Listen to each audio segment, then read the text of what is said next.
Hello बच्चों। बेटा हम डॉट प्रोडक्ट की बात कर रहे थे और हमने कुछ बेसिक बातें सीख ली थी डॉट प्रोडक्ट की। तो बेटा हमने क्या क्या डिस्कस किया था आपके सामने एक बार देख लीजिए। यहाँ पर देखिए बच्चों,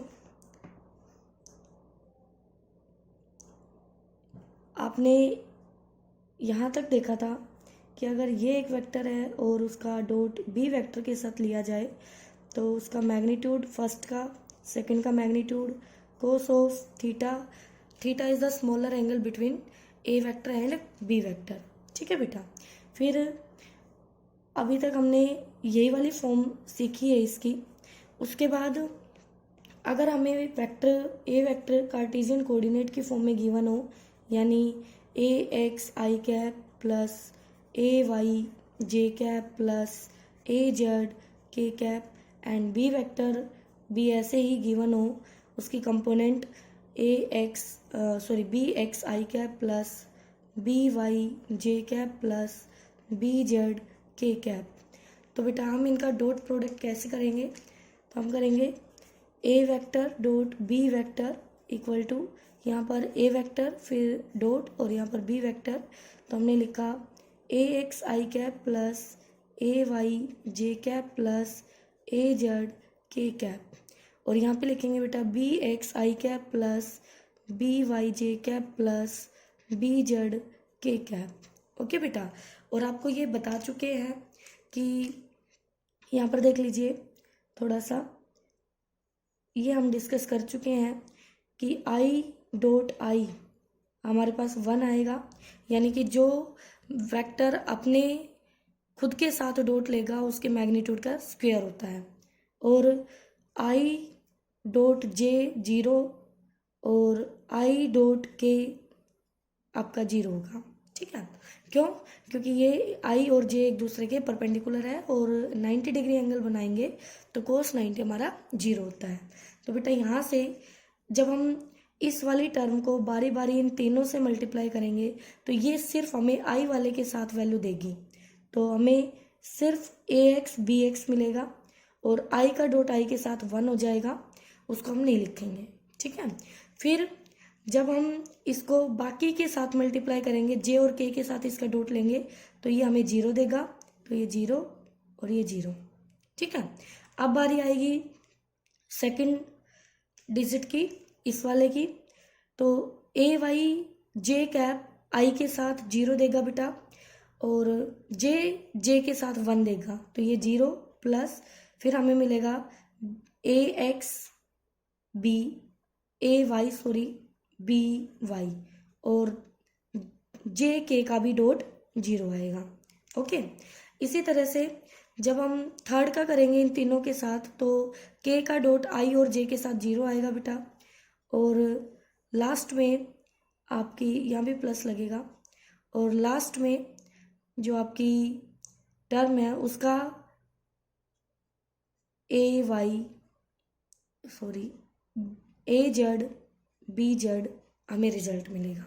तो मैं ये कह सकती हूँ कि अगर आपके पास दो वेक्टर की डॉट हो ए डॉट बी वेक्टर, तो वो हमें आई कंपोनेंट को मल्टीप्लाई करने से मिलेगा और जे कंपोनेंट को और के कंपोनेंट को, तो ए जेड बी जेड, तो ये हमारे पास आ जाएगा ए डॉट बी। ठीक है। तो इस तरह से हम क्वेश्चन कर सकते हैं। अब बताइए, अगर A vector dot B vector आपके पास होता है A B cos of theta, तो बेटा B vector dot A vector B आपके पास, अब इसका मैग्नीट्यूड बी इसका magnitude A cos of angle between, अब भी एंगल तो यही रहेगा थीटा दोनों के बीच, तो ये होता है, यहाँ से हम कह सकते हैं कि ए डॉट बी बराबर होगा बी डॉट ए के। तो ये होता है आपका कम्यूटेटिव लॉ, यानी डॉट प्रोडक्ट जो है वो कम्यूटेटिव लॉ को होल्ड करेगा। ठीक है बेटा। अब यहाँ से आपने पहले ये भी बात कर लिया कि ऑर्थोगोनल वेक्टर्स का डॉट प्रोडक्ट ऑलवेज 0 रहेगा, पैरेलल वेक्टर्स का डॉट आपके पास मैक्सिमम आएगा। ठीक है, क्योंकि उसमें कोस थीटा मैक्सिमम बनेगा। ओके बच्चों, देखिए यहाँ पर, तो यहाँ पर अगर दो वेक्टर के बीच एंगल 0 है तो उनका A dot B A B होगा, 180 डिग्री है तो उनका माइनस ए बी होगा, और थीटा इक्वल टू 90 डिग्री है तो ए डॉट बी उनका 0 होगा बेटा ऑर्थोगोनल वेक्टर्स का। फिर ये कुछ जो टर्म्स आपको मैंने बताई थी वो टर्म्स है यहाँ पर, फिर कम्यूटेटिव ला है, फिर उनकी कंपोनेंट फॉर्म में है। अब एक न्यूमेरिकल है छोटा सा।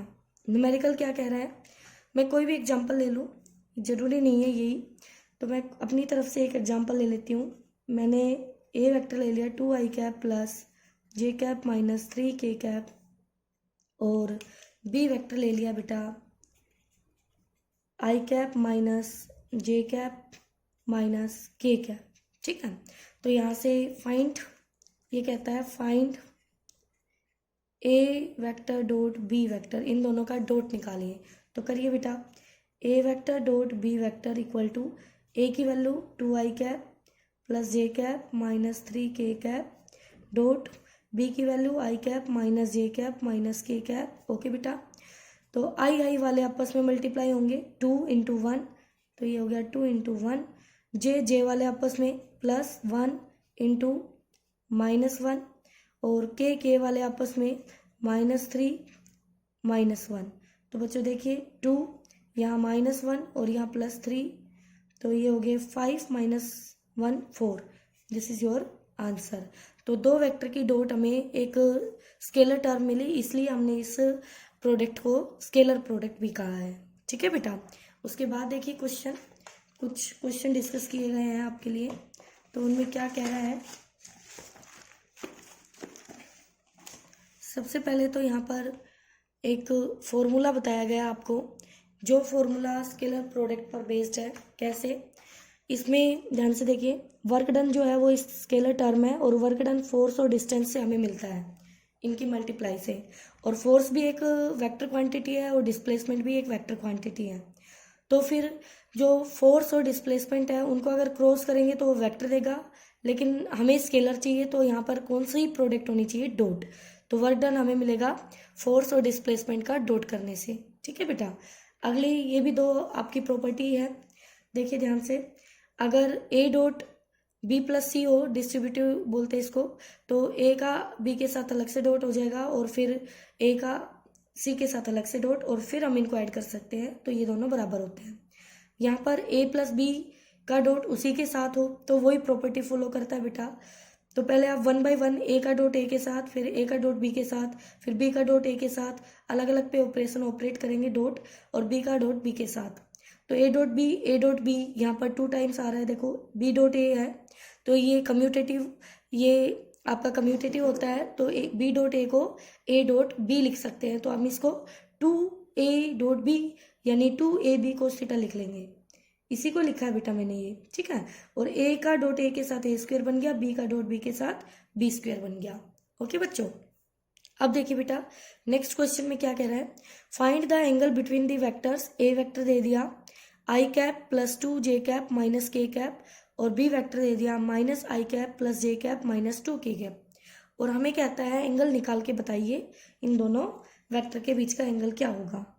कोई बात नहीं, हम निकाल सकते हैं इजीली, मुश्किल नहीं है। कैसे करेंगे, देखो हमें पता है ए का डॉट बी के साथ होता है A B cos of theta, और मुझे थीटा चाहिए, तो कोस थीटा हो जाएगा ए डॉट बी अपॉन में ए का मैग्नीट्यूड बी का मैग्नीट्यूड। ठीक है, तो यहाँ से आपके पास ए डॉट बी निकालना होगा पहले, और फिर ए का मैग्नीट्यूड निकालना होगा, और फिर बी का मैग्नीट्यूड निकालना होगा।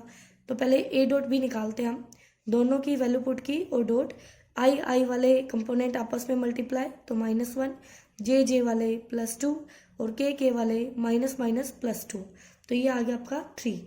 अब ए का मैग्नीट्यूड निकाल लिया अंडर द रूट, ए का फर्स्ट कंपोनेंट का स्क्वायर, सेकंड कंपोनेंट का स्क्वायर, थर्ड कंपोनेंट का स्क्वायर √6। बी का भी आप निकाल लेंगे बेटा अंडर रूट, और ये आपका 6 आ गया। अब सारी वैल्यूज आ चुकी है, ए डॉट बी आया 3, ए की वैल्यू √6, बी की वैल्यू √6, दोनों की वैल्यू रखी, तो ये आ गया 1/2। तो कोस थीटा आ गया आपका 1/2। तो कोस थीटा 1/2 कब होता है, कोस थीटा की वैल्यू 1/2 60 डिग्री एंगल पे, तो थीटा हो गया यहाँ से 60 डिग्री। ओके बेटा, तो इस तरह से आप दो वेक्टर के बीच का एंगल फाइंड आउट कर सकते हैं। अगर एंगल मैग्नीट्यूड गिवन हो तो उनका डॉट प्रोडक्ट निकाल सकते हैं, ऐसे मैग्नीट्यूड, इसका मैग्नीट्यूड, फिर एंगल, तो यहाँ पे बता सकते हो आप दो वेक्टर की डॉट क्या होगी।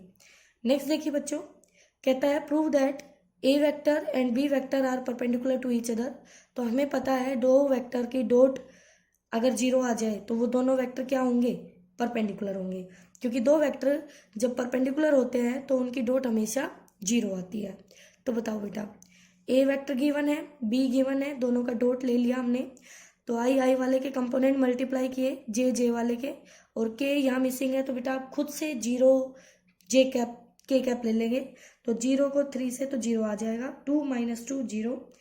तो ए बी कोस थीटा, क्या ए डॉट बी को ऐसे खोल सकती हूँ, बिल्कुल, ए का मैग्नीट्यूड बी का मैग्नीट्यूड कोस ऑफ थीटा। ए और बी तो हमारे जीरो होंगे नहीं, तो कोस ऑफ थीटा जीरो के इक्वल हो गया। कोस जीरो कब होता है, जब थीटा 90 डिग्री होता है, तो यहाँ से थीटा क्या आ गया, 90 डिग्री। तो ये प्रूव हो गया आपका कि ये दोनों वेक्टर्स क्या हैं, परपेंडिकुलर है एक दूसरे के, ऑर्थोगोनल वेक्टर्स है। ओके बच्चों।